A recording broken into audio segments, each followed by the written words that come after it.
Good morning, everyone. And welcome to our new Ecclesiastes sermon series. Over the next couple of months, we're going to be looking at this most unusual and puzzling book. And it's going to ask us to take a long, hard look at the nature and meaning of human life. It's going to be challenging. Let's be upfront with that, both to understand and for us to personally reflect on. But I think it's also going to be very profitable, hearing God's wisdom within it. Excited? I hope you are. Well, today we've read from Ecclesiastes 1, first few verses in it. And it brings to mind a certain cartoon from a Peanuts comic strip that I read a long time ago. Let me introduce you to Linus. Linus is a boy who is hard at work, building and perhaps finishing a very impressive array of sandcastles. But soon, there's a drizzle, and then there's rain, and then there's a downpour, and the grand sandcastles vanish as though they had never been there in the first place. Hours of work gone in seconds. His efforts were completely futile, and the comic closes with a miserable Linus sitting in the rain, saying, "There's a lesson to be learned here somewhere, but I don't know what it is." Well, the good news is that the lesson to be learned can be found in today's passage. And Linus's experience resonates strongly with what the author of Ecclesiastes is talking about. It's not an easy or comfortable lesson, but it's something that the author wants us to know about the world we live in and where we fit in the universe. But who is this author anyway? Verse 1 introduces us to a wise man called the Teacher, who is also the son of David, king of Jerusalem. And this description tends to make people think the teacher is King Solomon. He probably isn't, as there are things that he says that don't really fit Solomon. But still, it seems the teacher borrows Solomon's identity to communicate his message. After all, who better to explore the ins and outs of human life than a very great and wise king? The teacher was no stranger to wealth and wisdom and the workings of the world. His perspective would be invaluable, as he's seen and done it all. And what was the chief finding, the final conclusion of this great and wise ruler? It's here in verse 2, the fundamental theme of the book of Ecclesiastes. Meaningless, says the teacher, utterly meaningless. Everything is meaningless.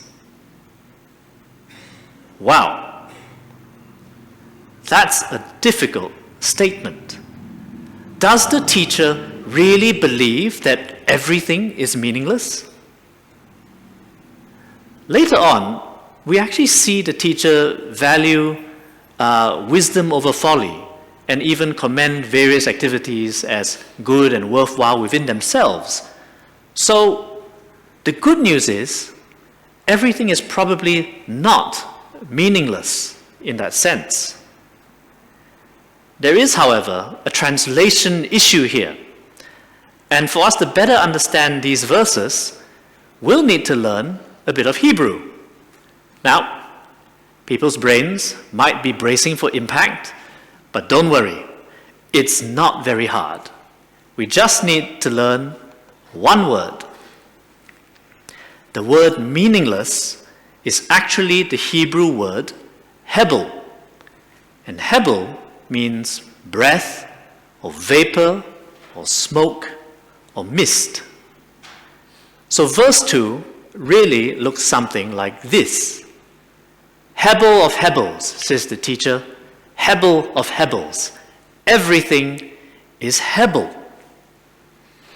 And one theologian, Ian Provan, helpfully highlights two qualities about hebel as used by the teacher. First, hebel is ephemeral. Things like breath and vapor are here for a moment and then gone the next. They don't last, and they ultimately don't have any lasting effects. Second, hebel is elusive. Smoke and mist are things that you can't really touch or catch or keep. Things that are hebel resist attempts to control or contain or even comprehend them. And so hebel can be used metaphorically to describe things that are fleeting, futile, or frustrating, and more. Hebel is a hard thing to translate into English because it's not really a single word. It's an image, an ambiguous, multifaceted image of breath and vapor. And this image is going to be used to challenge us. Throughout Ecclesiastes, the teacher is going to point at various things, and he's going to vaporize them, call them hebel, and show them to be the mist or smoke screen that they really are. He's not going to allow anything, because there are lots of things that might seem, solid or certain in our minds. He's not going to let anything appear more solid or satisfying than they really are. As another pastor, Eugene Peterson, nicely puts it, the teacher will use hebel like a little broom that he will use to sweep away all of our illusions. And where does the teacher first point this little broom? At the biggest of targets. Verse 2, everything is hebel. Everything in human life is like a breath or a vapor, ephemeral and elusive. But why does he say that? Why is everything? How is everything hebel? Thankfully, the teacher doesn't leave us there. He explains how everything is hebel using a poem about everything. Verses 3 to 11 paint a picture of the world and humanity's experience in it. And to jumpstart our hebel exploration, he asks a question about the idea of gain or achievement. He says, what do people gain from all their labors at which they toil under the sun?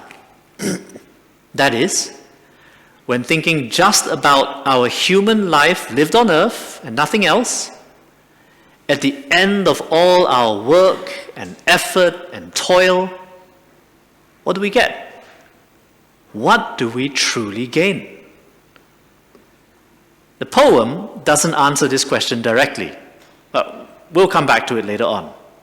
Instead, it goes on to look at life under the sun, and it first describes the world where we see a relentless cycle of repetition. Generations come and go, but the earth remains forever. The sun rises and the sun sets, hurries back to where it rises. The wind blows to the south, turns to the north, round and round it goes, ever returning on its course. All streams flow into the sea, yet the sea is never full. To the place streams come from, there they return again. The earth remains, the sun, wind, and waters move, all in an endless cycle. There's plenty of activity. The sun and the wind cover the compass, traveling, east to west, north and south. But there's also a great sense of monotony and ultimately accomplishing nothing at all. The seas never get filled. The world isn't gaining anything. It's just set up to run in an unchanging cycle forever. And that's the stage, if you like, that the performance of human life takes place on. And what does the teacher say about human life itself? Well, it turns out there we see cycles as well. But unfortunately, the cycles of human life are unfulfilling ones in which nothing lasts. While the world's cycles seem unstoppable and eternal, humanity's cycles only highlight the fragile, transient, and indeed hebel nature of human existence. Life is brief. We are like a breath, as the Psalms say. Generations come and go. People live, die, and then get replaced by other people who also live and die. Our fleeting lives go quickly. And in this brief life, many things just don't work very well. The teacher gives the sense that our human activity has no lasting significance. The world was here before us, and it will remain here long after we're gone. We're like ants on a giant rock. When the ants leave, there will be no evidence that the rock was ever crawled upon. And the teacher doesn't care about fame much either. People often wonder about, leaving their mark on this world by being remembered. But as the poem observes, no one remembers the former generations. Do you remember those from 3, 4, 5 generations before you? The vast majority of people never achieve any sort of name or fame. And even those who do, don't truly gain anything lasting by it. The teacher is emphatic, right? He makes an even more exaggerated point. Even those not born yet will not be remembered by those following them. So, no lasting significance. But also, no true satisfaction now either. All things are wearisome, more than one can say. The eye never has enough of seeing, nor the ear its fill of hearing.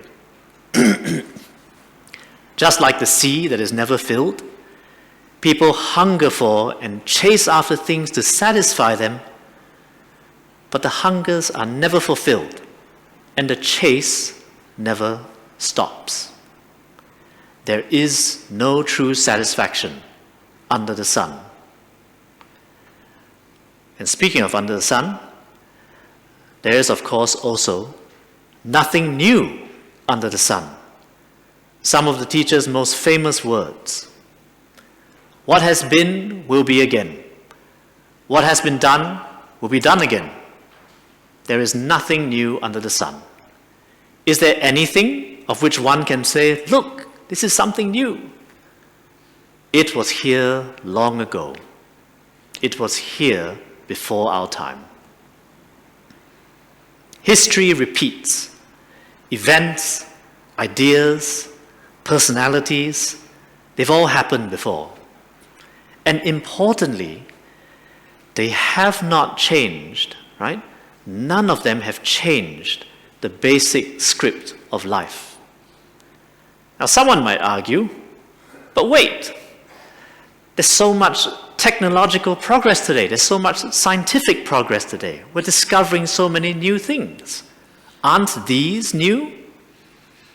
And in one sense, they are. Now I come from IT and I love technology, right? Cars, planes, computers did not exist before. And they do make some things easier and faster for us today. But when you think about it, when you really think about it, they have not changed the basic script of life either. For us today, as for all before us, the sun rises and sets, the wind blows, the rivers run their course,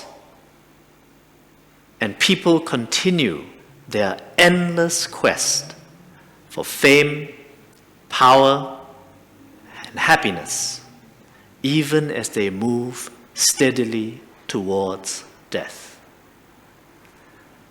Different dress, but the same performance on the same stage. There is nothing new under the sun. But if the rule is there is nothing new, then logically there can be no gain. If the world is not set up to allow gain but to run in endless unchanging cycles, how can fleeting mortal human beings truly gain anything under the sun? What do people gain from all their labors at which they toil under the sun? Nothing. Our time under the sun is brief, lived in a world we can't really control, where significance and satisfaction cannot be found, and nothing lasts forever. Everything is Hebel. Everything is vapor. And that is all pretty sobering and pretty uncomfortable. What do we do with this? Let me suggest that a good and wise, although perhaps unnatural thing for us to do, is to sit. Sit with the teacher in the midst of the problem of everything in life being Hebel. If you are feeling or have ever felt the weight of Hebel, if you've ever sat around and had these moments where you realize this heavy realization that life is fleeting, gainless, and a vapor, and ask yourself, what am I doing here? Know that you are in good company. For this is the human experience when humans face reality with honesty. Just this week, actually, my son's classmate, a boy of just 12 or 13, was having an Ecclesiastes 1 moment. So he's part of quite an accomplished Hindu family. I believe the parents are PhD holders. He himself believes there is no God, and that when he dies, in his own words, he will vanish into black nothingness. And he despaired, saying things like, what's the point of anything I do now? It's not going to matter in the end. And my life isn't going to mean anything or have any real impact on anyone. These were his kinds of words. He was struggling with the ephemeral nature of human life and the impossibility of significance. And plenty of people know this feeling. You are in good company if you have. And not only that, not just people, but God knows it too. After all, he gave us the book of Ecclesiastes, where this passage comes from. And here's the thing. Recognizing and accepting that everything under the sun is Hebel is part of the wisdom that God gives us. It's a hard piece of wisdom to accept. Many people can't sit with or accept Hebel. And so they cling to other things, like progress. Progress will solve everything. Human beings will be able to work their way through all their problems. Or perhaps people might turn to satisfaction. Satisfaction, thrills will bring fulfillment for us. Whenever we feel uncomfortable, the most natural thing is to run away or to grasp at other, easier solutions. But as Ecclesiastes tells us, all these other unrealities don't work. Instead, sitting with the teacher and accepting the Hebelness of the world is good. It's being honest and looking at reality as it really, truly is. And it's an important step towards learning to live wisely and realistically in this world with God's wisdom. And that's what we're going to be exploring more and more as we grow through this book in the weeks to come. So look forward to that. And of course, sitting with the teacher isn't just accepting Hebel. His words naturally challenge us to examine our own inner lives, our aspirations, our desires. What are you finding or hoping to find satisfaction or fulfillment in? Achievement? New experiences? Legacy? Financial security? Relationships? Toys? Many of us are lifting something like one of these things in our hands, maybe even above our heads, as we run around in life. Maybe you're conscious of doing so. What do you think the teacher would say about the thing that you're holding?